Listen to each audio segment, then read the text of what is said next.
2 linggo na ang nakalipas at 2 trial na rin ang kaso ni Atara ang dumaan. At sa 2 trial na rin ang natapos nila para sa kaso ni Atara. At sa huling trial ay inaasahan niya na mahatulan ng guilty si Atara. At ganun nga ang nangyari. Naging pabor sa kanya ang korte. Guilty nga si Atara. As to the charge against Miss Gonzales, Your Honor, we find as follows that Miss Gonzales is guilty for a crime of stalking.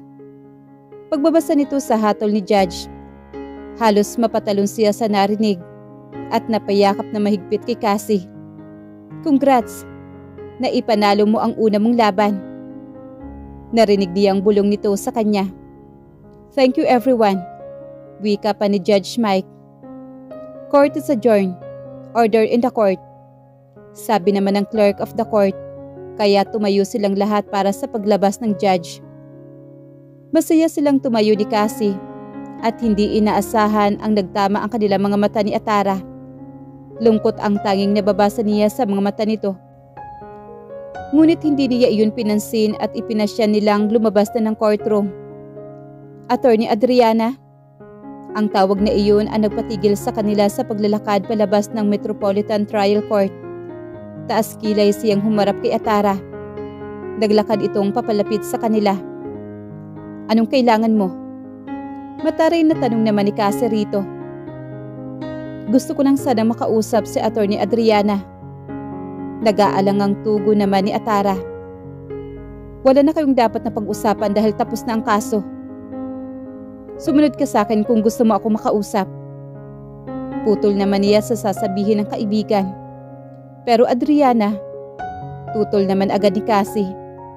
Huwag kang mag-alala. Kaya ko namang kausapin siya. Pagkatapos ay naglakad siya at tinungo niya ang isang coffee shop na malapit lang roon. Alam niyang nakasunod lang ito sa kanya. Nang makapasok sa loob ng coffee shop, ay mabilis siya naghanap ng lamesa kung saan malayo sa karamihan ng customer na naroroon. Pagkaupo niya ay nakita niyang nakasunod lang ito sa kanya. Pagkatapos ay naupo rin sa upuang nasa harapan niya. Ngunit ilang sandali na silang nakaupo roon, ay nanatili pa rin itong tahimik at wala naman siyang nais sabihin dito. Akala ko ba may gusto kang sabihin? Tanong niya rito nang hindi na makatiis. Napayuko naman si Atara.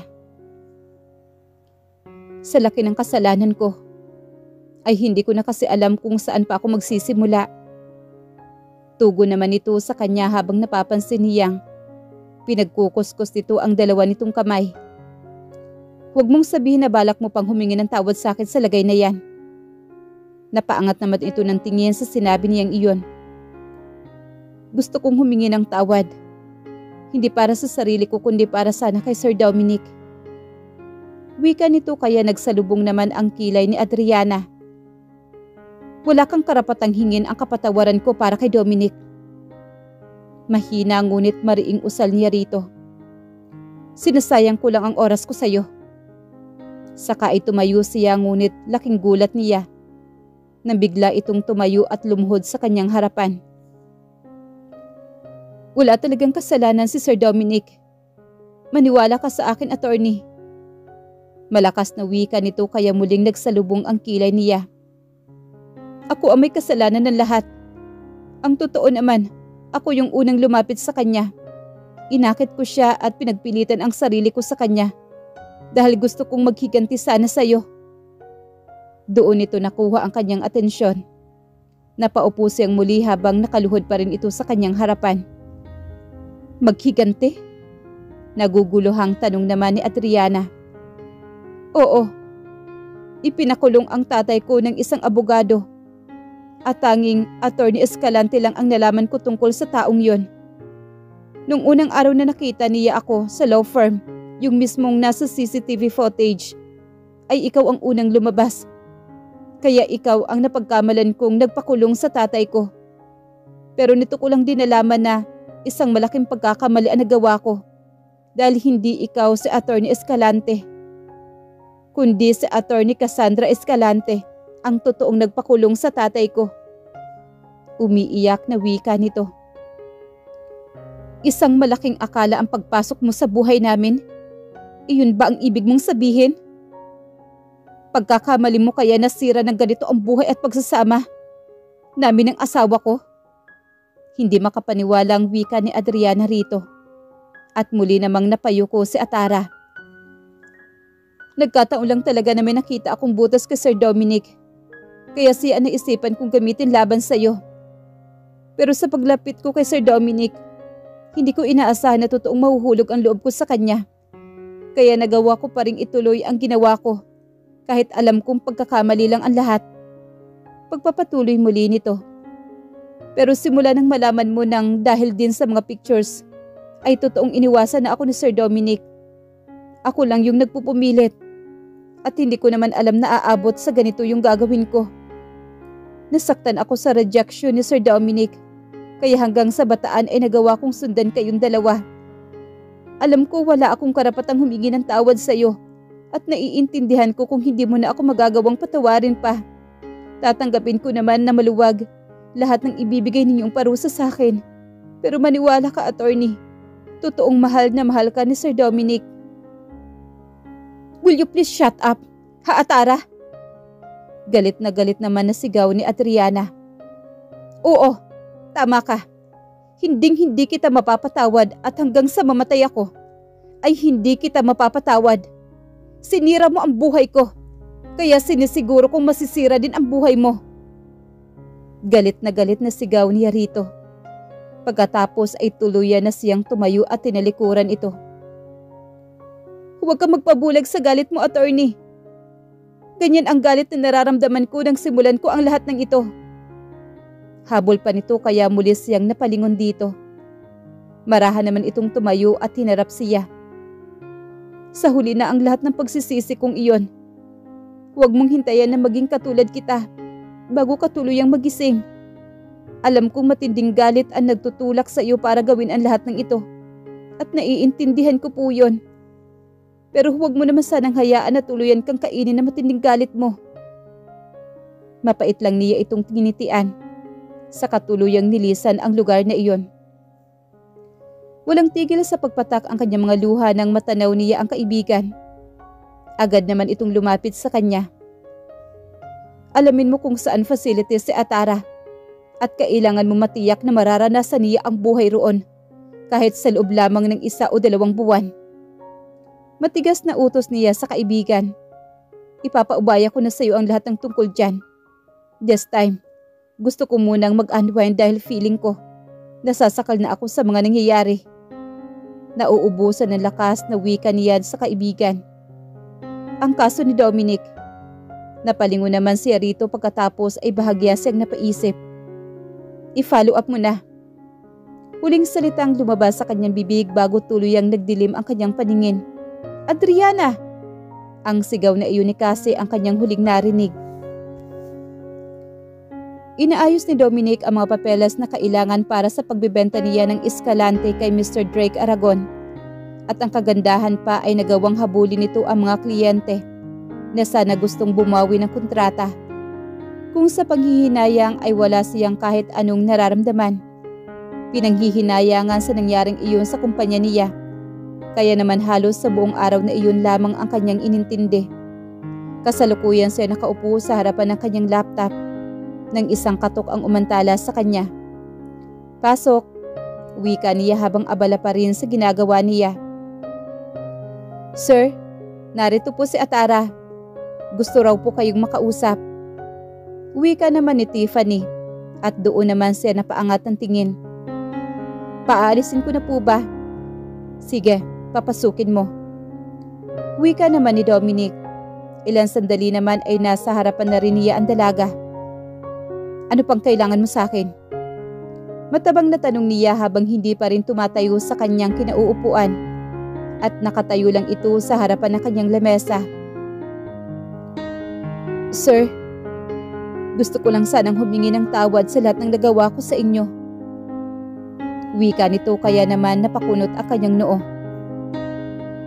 Ang totoo po, sinampahan po ako ng kaso ni Attorney Adriana at nanalo siya sa kaso ng anti-stalking. Ngayon po hinihintay na lang yung penalty na ibibigay sa akin para sa kasong yon. Kung narito ka para humingi ng tulong sa akin, Atara, sa tingin ko ay nagkakamali ka ng taong nilapitan. Sarkastikong wika naman ni Dominic. Dahil kung ako rin ang masusunod, gusto kitang sampahan ng kaso. Napansin niyang napaawang ang bibig nito. Ano po ang ibig ninyong sabihin, sir? Alam kong inilabas mo ang confidential documents ng kumpanya at ipinadala iyon kay Mr. Aragon. Nakita namin lahat ng iyon sa desktop computer mo. Atara, kaya huwag mo nang ipagkaila pa. Pero dahil pabagsak na rin ang kumpanya, ay hindi na kita pag-aaksaya ng oras na habulin pa. Kaya bago magbago ang isip ko, umalis ka na dahil wala ka rin naman tayong dapat pang pag-usapan. Nagulat siya na bigla itong lumuhod sa kanyang harapan. Sir, nagkakamali po kayo. Hindi po ako nagpunta rito para humingi ng tulong sa inyo, kundi ang kapatawaran po ninyo. Gusto ko pong humingi ng tawad sa lahat ng nagawa kong kasalanan sa inyo, lalo na sa inyo ni Attorney Adriana. The damage has been done, Atara. Hindi makatiis na sigaw niya rito at napatayo pa siya sa sobrang galit na nararamdaman. Kahit ilang sorry pa ang sabihin mo o kahit lumuha ka pa ng dugo riyan, hinding-hindi mo maibabalik sa dati ang lahat. Hinding-hindi mo na maibabalik pa yung pamilya kung sinira mo. Kaya kung ako sa'yo, aalis na lang ako rito bago patuloy ang magdilim ang paningin ko sa'yo. Hindi ito sumagot, sa halip ay nanginginig itong tumayo at lumapit sa lamesa niya. At inilapag nito roon ang isang pregnancy test. Ano naman yan? Iyan yung pregnancy test na pinadala ko sa inyo noong nasa resort kayo. Sinubukan kong gamitin yan para sana makuha ang atensyon ninyo. At nagbabaka sakali akong bumalik tayo sa dati. Nanginginig na wika nito kaya nagsalubong muli ang kanyang kilay. Pero hindi po sa akin ang pregnancy test na yan. Hindi niya mapigilang matawa sa sinabi nito. Alam mo, hanga rin talaga ako sa lakas ng loob na ipakita mo sa akin yan.